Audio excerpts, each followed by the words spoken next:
Hey everyone, it's Ben Hardy here, and in today's video we're going to be going over a 2021 Ford Bronco Outer Banks with the Sasquatch Package. First and foremost though, a huge shout out and thank you to the Larry Miller Ford Lincoln here in Provo for giving me some time with the Bronco. Check out their inventory and link below. Let's get into the video. So under the hood we have the turbocharged 2.7 liter V6 that goes through a 10-speed automatic transmission. Fuel economy with the Sasquatch Package is 17 around town and then 17 on the highway, with power outputs being 330 horsepower and then 415 pound-feet of torque. Now let's go over the front end of this particular Bronco. So first off, it's finished in Area 51, which you guys know I'm a huge fan of that, and it's really cool with the mirrors since those are color matched and all of that.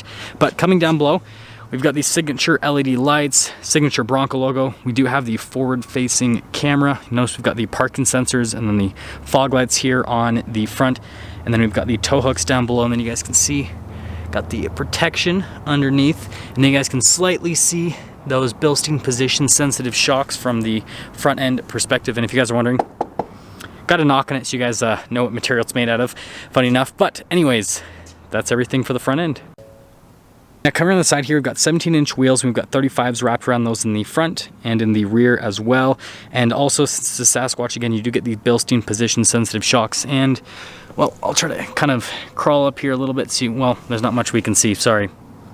We got a little bit though, but you guys can see just how aggressive those tires are, and they've got the oversized fender flares, Outer Banks, and then notice it says Sasquatch on it. And again, we've got those body painted mirrors right here that are actually all connected in the center there because, well, so you can still have mirrors if you have the doors off.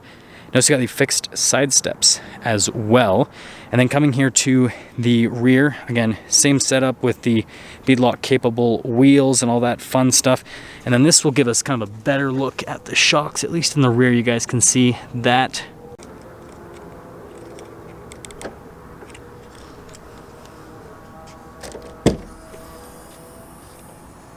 So annoying. Okay, wait. Okay, there we go. It's got like 2 compression points. Now popping here into the rear, notice that we've got the floor mounts here for the back, and then we've got some extra storage space. And notice again the Area 51 underneath. Now with the soft top, unlike the hard top, you don't have like the window portion where you can just throw it open, so it's kind of harder to access the trunk area when you do get the soft top, but obviously the top is easier to take off. And then you guys can see everything else here in the back. Got 12 volt next to those lights right there. And we're gonna close the most annoying tailgate, rear hatch, whatever you wanna call it in the history of the car industry. But anyways, that's everything for the back. Now going over the rear, we've got the signature LED lights here with the Ford logo, and then we've got the parking sensors along the bottom. And then notice that we've got, again, a recovery hook right there. We've got the spare tire, which is also Sasquatched. That's what we're gonna call it. And then notice we've got the camera mount here in the center, similar to what they have with the new Wrangler. Got the Bronco logo on the other side. We've got a receiver hitch just down below with all the plugins. And then you guys can see the exhaust tip here at the bottom, and then everything else down there. And, well, that's all for that. Now this one has the navy interior, which I'm actually a huge fan of all of the blue. You guys can see here, we've got the regular netting and all that, but look at the seats. These actually look really cool. I definitely prefer these to the black seats. Just some nice contrast, and with the gray, it actually looks really nice. And then you guys can see down here, we've got all the charging ports, windows, all that stuff. No vents or anything like that. We've got the storage there on the back of the seat. And then we have the cup holder, which I always joke about the fact that it pretty much is in the shape of, well, like Idaho, kind of, right? You guys can, I mean, hopefully you can kind of see it's got a little bit of imagination. Then you got everything here at the top. But the biggest thing is the interior on this. Look at that. I think it looks good. Now here's a door panel on the front. Again, we've got all the soft touch right here, and we've got the cool Bronco door handle I'm a huge fan of as well, and then also the grab handle right there. And then we have another grab handle here to the side. Notice it has the gray trim. And then notice kind of the coloration here at the top. And then here are seats here in the front. Again, you've got the blue with the gray on the outside. Look fantastic. Adjustments on the side of the seat. And then you guys can see the pedals just down below. Got the hood latch release. We got that for the parking brake. And also we got this for the lights. And other than that, there's one more look before we pop in.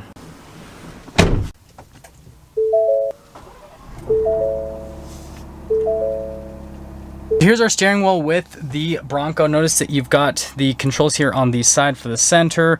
Got our cruise control on the other side, voice command controls, Bronco logo in the center. We've got nice leather all around the steering wheel, and then we've got the blacked out trim right there on the center portion. Got the turn signal stock right there, also the windshield wiper stock, and well, that's all for the steering wheel. Now let's go over the center screen itself. So we've got the speed over on the left side, and then notice we've got that full digital readout with the speed again and the RPMs, and then you've got the screen here to the side where you can scroll through some different menus, whatever you kind of prefer to see, but notice we can have it as the calm screen, and well, it'll show nothing. And then also, this is as new as it gets, 3.8 miles. That is pretty low. But we've got the GOAT modes. So here with the Outer Banks, notice we have our normal, and then we've got our eco, we've got our sport, we've got our slippery, we've got our mud ruts, and then we have our sand. We do not have the Baja mode here in the Outer Banks. If you want to get the Baja mode, I know the Badlands for sure has that, and then I do believe the Wild Track also has the Baja mode as well, and then the first edition, but that's all for the center. Now, we've got the lockers in the front and in the rear, the turning assist, stability control, and then the hazard lights. No sway bar disconnect. Again, Badlands for you to get that option, but again, all those buttons there at the very top. Now I've got the gigantic infotainment system. First off, we'll go over the infotainment system, then we'll get into the camera system part of it. But first off, with the 12-inch display, similar to what you get with the new F-150s and now with the new Super Duties as well. So response time on the 12-inch display is fantastic. And you guys can see you've got some cool functions, so like you can slide across and we can go to the navigation screen. For example, if you guys are wondering where the Ford and Provo is, well, it's right there. I like how it shows a little Bronco there for the features tab. But yeah, that's pretty much the infotainment system. Not going to dive too deep. I've gone over this in several other reviews, but that's that. Now for the fun part, the camera part of it. So first off, pop it into reverse. We've got the backup camera with trajectory lines. They turn with the steering wheel. And then notice we've got that zoom function right there. And then notice we do have the other viewpoints right here with the camera system as well. So that is solid. Now, if we pop it into drive, screen will go back to normal.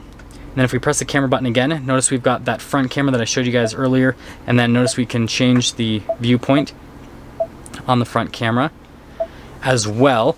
And then this is something that I learned at the Bronco event, so I'm going to pop it into neutral, actually. And then I'm going to pop the camera system on, okay? And then I'm going to pop it into four-wheel low. And notice we've got trajectory lines now for the camera. So that's how you do that, is you have to have the camera on, and then you pop it into four-wheel low, and then you'll get the trajectory lines. Then if I pop it back into two-wheel high, it'll take a second, but notice that then the camera will pop off, and then if we pop the camera on, we get no trajectory lines. So that's how you get trajectory lines for the Bronco. Kind of a little bit of a pro tip that I learned at the off-rodeo. I had to figure that out myself, but pretty cool. But yeah, that's all for that.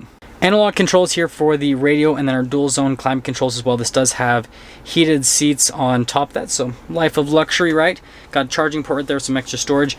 Shifter for that 10-speed automatic. So the manual shift function is only on the shifter itself with those buttons, similar to what they had on the F-150. And then again, we've got our GOAT modes. So this right here, two-wheel high, four-wheel low, four-wheel auto, and then this is like your off-road cruise control that you can set. Really good for like climbing down steep hills, all that kind of stuff. Couple cup holders. Got our mirror controls here with the window controls in the center. Got the center console right there. Man, I just love this interior. Like, I don't know, the coloration on it looks great. Got the Bronco logo right there. And then you guys can see we've got the center console as well. And then also, I forgot to mention this in the infotainment system. You've got like the pages button. So you've got like all these different pages here on the side you can scroll through too, which, I don't know, I think that's pretty cool. But that's that part of the interior. And then popping here up to the top, no auxiliary switches or anything like that. We've got like the little switches and everything. Here's a little bit of a better view so you guys can see to take off the soft top itself. And then we've got regular sun visors. We do have a sunglass holder. A lot of car manufacturers getting rid of sunglass holders for some reason, but this has it, and that's all for the top. There's a ton of glare, so you guys probably can't see the window sticker very well. So $54,715. High ticket items on this particular one, Sasquatch Package, $4,200, and then $2,195 for the interior, right, with that navy interior and the leather seats and all that. And well, there's kind of like your last little viewpoint on it. I'll give you guys a quick walk around, and then we'll just cap things off for today's video. But yeah, it looks great. I like this color combo again with the Area 51 and this blue interior, and well, that's kind of why I ordered that with mine. But yeah, $54,000. This is like $10,000 less than a first edition, and not quite as capable because it doesn't have the sway bar disconnect, but pretty dang close. Now that's going to sum things up for our video here on this Outer Banks with the Sasquatch Package. Again, a huge shout out and thank you to the Larry Miller Ford Lincoln here in Provo for giving me some time with the Bronco. Check out their inventory and link below. I'll see all of you in that next video.